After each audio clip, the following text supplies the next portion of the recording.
찬송가 314장 내 구주 예수를 더욱 사랑 함께 찬양했습니다. 내 구주 예수를 더욱 사랑 엎드려 비는 말 들으소서. 내 진정 소원이 내 구주 예수를 더욱 사랑 더욱 사랑. 2절 찬양합니다. 2절은 세상 나 기뻤어도 지금 내 기쁨은 오직 예수. 다만 내 비는 말 내 구주 예수를 더욱 사랑 더욱. 3절 찬양하겠습니다. 이 세상 떠날 때 찬양하고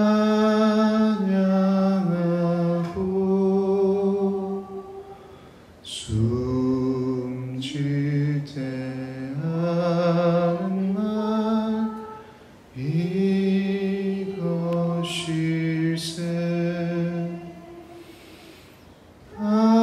다만 내 비는 말 내 구주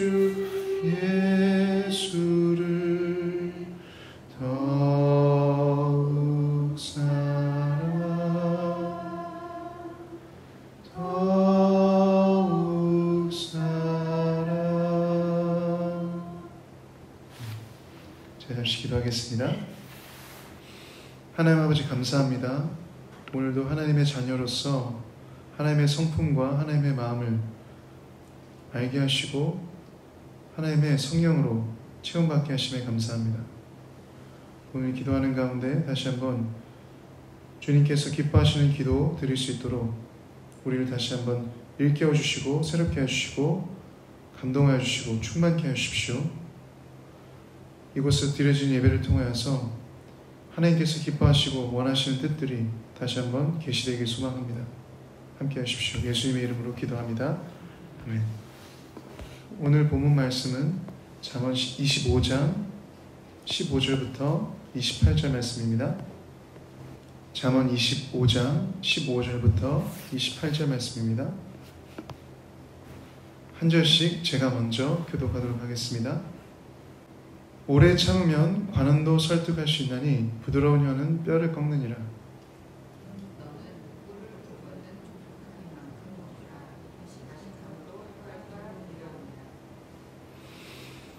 너는 이웃집에 자주 다니지 말라. 그가 너를 싫어하며 미워할까 두려우니라.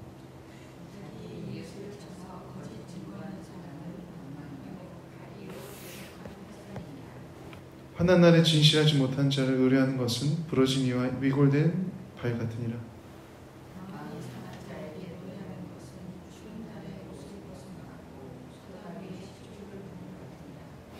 내 원수가 배고파 하거든 음식을 먹이고 목말라 하거든 물을 마시게 하라.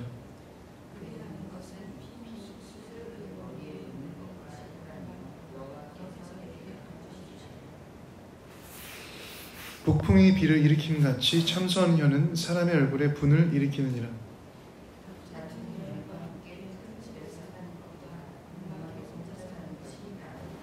먼 땅에서 오는 좋은 기별은 목마른 사람에게 냉수와 같으니라.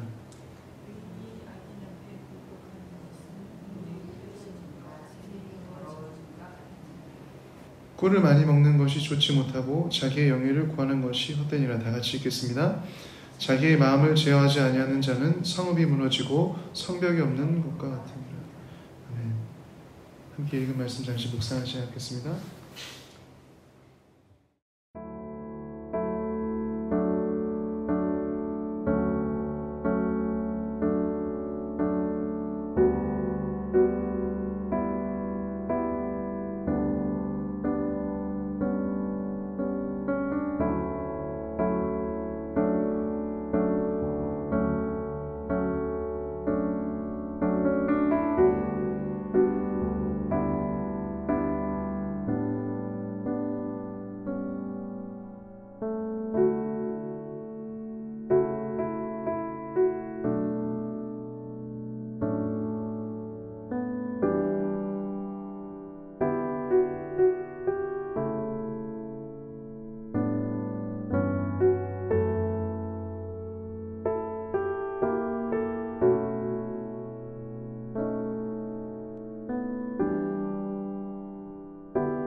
오늘 읽은 본문에서 우리는 솔로몬의 이전 잠언들에서 나온 가르침들의 반복을 볼 수 있습니다. 자족함과 절제함, 이웃과의 관계 회복, 말과 다툼에 대한 경고 등이 담겨있는 본문을 통해 우리는 하나님을 믿고 경외하는 하나님의 사람으로서 어떻게 살아야 하는지에 대한 지혜를 듣고 배울 수 있습니다. 오늘 본문은 그리스도인이 하나님의 말씀과 지혜로 사는 삶을 위한 가르침들이 풍성한 말씀이라고 생각합니다. 먼저 15절은 인내에 대한 가르침입니다. 인내를 통한 관원도 설득할 수 있고 부드러운 혀로 뼈를 꺾는다는 말씀은 우리는 나에게 어떤 리더십의 권한과 영향력이 있는 자들이 나에게 어렵게 할 때 똑같이 대하지 않고 오히려 인내함으로 넘어갈 때 그것이 하나님의 능력이 됨을 배울 수 있습니다. 또한 강하고 억센 말을 부드러운 말로 대항할 때 뼈와 같이 굳고 뻣뻣한 마음과 관계도 꺾을 수 있음을 알 수 있습니다. 16절은 우리의 식욕을 절제할 수 있는 지혜에 대해 가르쳐 주는데 특히 우리가 정말 달고 맛있게 먹는 음식일지라도 적당히 먹어야 하며 과식이 해롭다는 것을 알려줍니다. 그리고 이 가르침은 본문의 흐름상 관계에서의 가르침도 있는데요. 어떤 사람들과의 관계에서 친밀한 교제를 가지는 것이 좋지만 밸런스 없는 지나친 친교는 오히려 관계를 해롭게 할 수 있다는 말씀으로도 해석할 수 있습니다. 17절부터 이 흐름이 계속 이 가르침에서 지속되는데요. 우리는 가끔 자주 만나고 자주 방문하는 것이 건강한 친밀함과 사랑이라고 생각할 때가 있는 것 같습니다. 그리고 실제로 이것은 좋은 것입니다. 하지만 그럼에도 지나치게 이웃집에 가는 것, 곧 관계에서 실제로 방문하는 것뿐만 아니라 이웃의 삶에 지나치게 개입할 경우 그 이웃은 오히려 그 사람을 싫어하고 미워할 수 있다는 경고가 담겨있는 말씀입니다. 18절과 19절은 또한 우리가 우리의 이웃에 대한 거짓 증거, 이웃에 대한 거짓을 말하는 사람은 마치 방망이와 칼같이 그 사람을 치는 것과 같으므로 절대 하지 말아야 할 것과 환난 날에 진실하지 못한 자를 신뢰할 경우 우리에게 그것이 이와 발이 부러진 것과 같은 부러지는 아픔이 될 것임을 알려줍니다. 20절은 마음이 상한 자에게 노래하지 말 것을 경고하는데 마음이 상한 자 앞에서 기뻐 노래하는 것은 그가 추운 날에 옷을 벗음 같은 차가운 감정을 느끼게 할 것이고 소다 위에 식초를 부은 같이 그 마음의 상처를 더욱 쓰라리게 할 것이라는 말씀입니다. 21절부터 22절은 예수님께서도 강조하신 원수를 사랑하는 행동에 대한 것인데 아무리 원수된 자일지라도 그가 배고프고 목마를 때에는 도와줘야 한다는 하나님의 사랑과 은혜와 공의가 담긴 가르침입니다. 그리고 이 하나님의 성품에 따른 행동은 그 원수의 낯을 뜨겁게 하고 부끄러워 그의 악을 돌이킬 근거가 될 수 있으며, 여호와께서는 그의 성품에 따라, 그의 공의에 따라 심판자로서 그 행위에 대한 보상을 해주실 것이라는 것입니다. 23절은 참소하는 혀, 남을 험담하고 비판하는 말, 이 북풍과 같이 숨겨진 바람이 되어 나중에 큰 비를 일으키는 근원지가 될 수 있다는 경고를 주고 있습니다. 남을 참소하는 말은 1대1 관계를 넣어 공동체적 분란과 갈등을 조성할 수 있는 근거가 될 수 있기 때문에 이것에 대해 경고하고 있고, 24절 말씀은 부부 간의 다툼과 갈등으로 이혼을 하는 것이 좋다는 말로도 보일 수가 있으나, 오히려 남자는 집에서, 가정에서, 특히 아내와의 관계에서 다투지 않고 평안하고 건강한 관계를 형성해야 된다는 가르침으로 볼 수 있습니다. 또 25절부터 26절 말씀은 멀리서 들려온 좋은 소식으로 냉수가 될 수 있는 물과 의인이 악인에게 굴복할 경우 흐려지는 물로, 물의 두 가지 상태를 나타내는데요. 이것은 우리의 삶, 우리의 영혼의 상태를 반영하는 것으로 볼 수 있습니다. 그래서 우리는 갑자기 멀리서 들려오는 좋은 기별과 같이 이웃에게 좋은 소식을 들려주는 생명수가 되기를 목적해야 하며, 악에는 분명히 반대할 수 있는 영혼의 깨끗함을 소유할 수 있어야 한다는 것을 가르쳐주고 있습니다.